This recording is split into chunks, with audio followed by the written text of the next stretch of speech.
Fort FM s'est rendu mercredi le 12 avril au lycée Blaise Pascal à la rencontre des acteurs de la filière Rémi.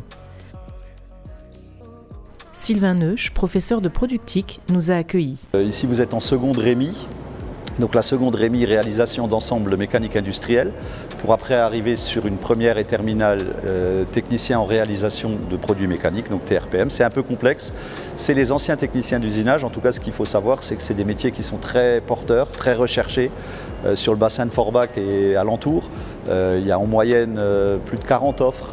Nous, on a 15 élèves maximum qui sortent tous les ans avec le bac pro, c'est-à-dire que c'est des élèves qui sont très recherchés et donc bien payés sur le marché de l'emploi et qui trouvent rapidement un emploi, sans parler de l'Allemagne ou du Luxembourg qui sont encore plus porteurs et qui payent encore davantage.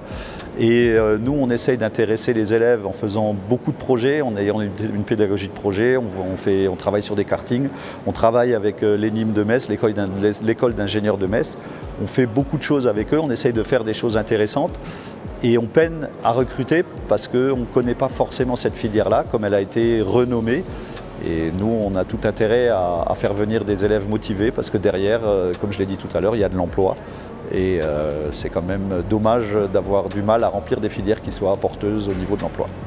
Vous pensez que c'est dû à quoi ce problème d'avoir du mal à remplir cette filière?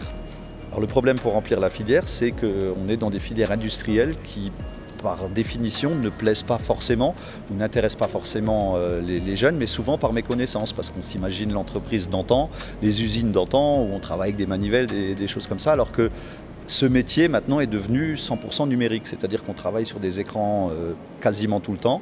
Les machines-outils que vous voyez autour de moi, elles sont couplées à des ordinateurs, donc c'est des machines-outils, mais l'interface c'est un PC en fait, donc on travaille pratiquement plus que sur des ordinateurs, donc on a une plus-value qui est quand même très intéressante et qui permet d'avoir des élèves qui sont bien formés et recherchés sur le marché du travail. Il y a encore pas mal d'a priori alors sur les métiers d'usinage?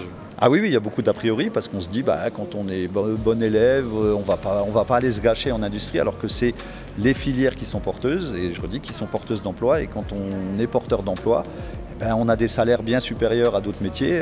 Chez nous, il n'est pas rare de commencer à 1 800 € net par mois en France. Je ne parle pas du Luxembourg ou de l'Allemagne où les prix s'envolent. Et pour des métiers, comme je disais tout à l'heure, qui sont très recherchés et où on a une embauche pour quelqu'un de compétent qui est quasi immédiate après le diplôme, même après un bac pro. Puis j'imagine qu'il y a des perspectives d'évolution, on peut devenir ingénieur, ce genre de choses après, donc c'est vraiment pas figé? Ah, il n'y a rien de figé. D'ailleurs, il y a quelques années, on a eu la chance d'avoir une fille d'ailleurs qui avait fait un bac pro et qui avait fini à l'ENIM à Metz et qui avait fini en école d'ingénieur dernière année, qui a eu son diplôme.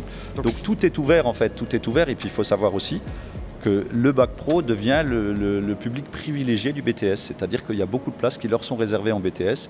Donc un bac pro qui réussit à sa place en BTS. Donc il n'y a pas vraiment de profil type d'élève, on parlait avant vous avez dit mauvais élève, bon élève, mais c'est pas forcément ça, il faut juste être motivé en fait. Exactement, parce que quand on part sur ces types de métiers, on ne demande pas de prérequis, c'est-à-dire qu'un élève qui est peut-être pas forcément très bon en maths et qui n'est pas très bon en français, quand il va arriver chez nous, il a quand même une grosse partie de son emploi du temps qui est de l'enseignement professionnel, où on part de zéro, tout le monde part sur un pied d'égalité. On n'a pas les prérequis comme en maths, quand on n'était pas bon en maths depuis la 6e, on ne va pas devenir bon d'un coup. Chez nous, on part de zéro et ça permet à tout le monde, en tout cas qui est motivé, d'y arriver. Toutes les filières professionnelles souffrent un peu de ce déficit d'image, nous pas plus que d'autres, mais c'est un peu vrai pour toutes les filières professionnelles.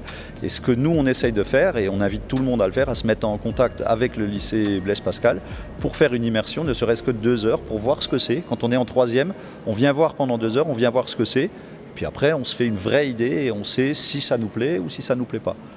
Voilà. Pour des immersions, il suffit de rentrer en contact avec le lycée et de demander à faire des immersions en enseignement professionnel, que ce soit en seconde Rémi ou autre.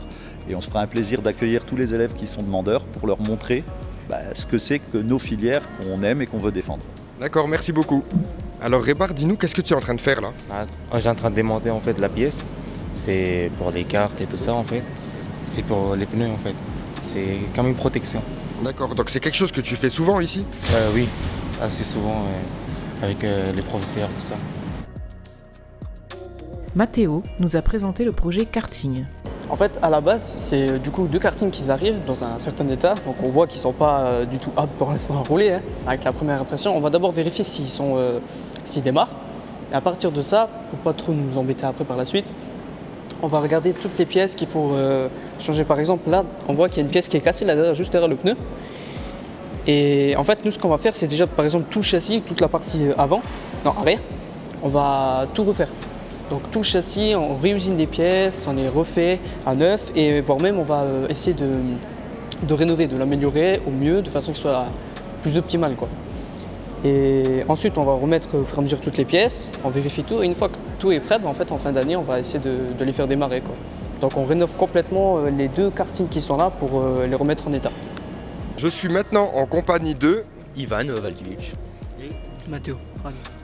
Alors enchanté les gars, vous pouvez nous rappeler dans quelle classe vous êtes? Inter-PM, dans la section usinage, on règle les machines, tout ça. C'est du blaze. technicien en réalisation et produits mécaniques.